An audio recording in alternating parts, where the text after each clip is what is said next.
Hello everyone, good morning. আজকেও সকাল সকাল উঠে একদম ছাদে চলে এসেছি, কারণ সকাল সকাল এত সুন্দর সুন্দর ফুল দেখলে মনটা এমনিই ভালো হয়ে যায়। নিচে এসে ডিটক্স ওয়াটারের জন্য এখানে শসা, আদা, পুদিনা পাতা, লেবু সব একে একে কেটে নিয়ে একটা কাচের জারের মধ্যে সবগুলোকে দিয়ে পরিমাণ মতন জল দিয়ে দিয়েছি।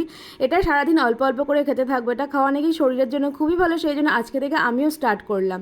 দেন বেরোলাম পড়াতে, পড়িয়ে বাড়ি এসে করলাম ব্রেকফাস্টে ছিল আলু ভাজা আর পরোটা। আজ থেকে বাড়িতে রঙের কাজ শুরু হলো, নতুন বছরে বাড়িটাকে আর কি নতুন করে তোলা। দেন বেরোলাম পড়াতে, আর রোদের হাত থেকে বাঁচতে এইভাবে মুড়ি ঝুড়ি দিয়ে বেরিয়েছিলাম।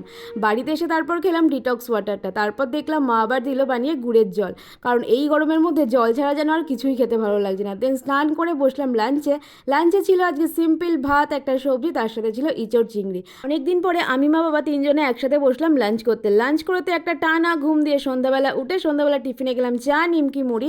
খাওয়া দাওয়া করে বেরোলাম আবার পড়াতে। তো চলো আজকের মতো ভিডিওটা এই অবধি। তোমাদের কেমন লাগলো অবশ্যই জানিও। Tata, thanks for watching.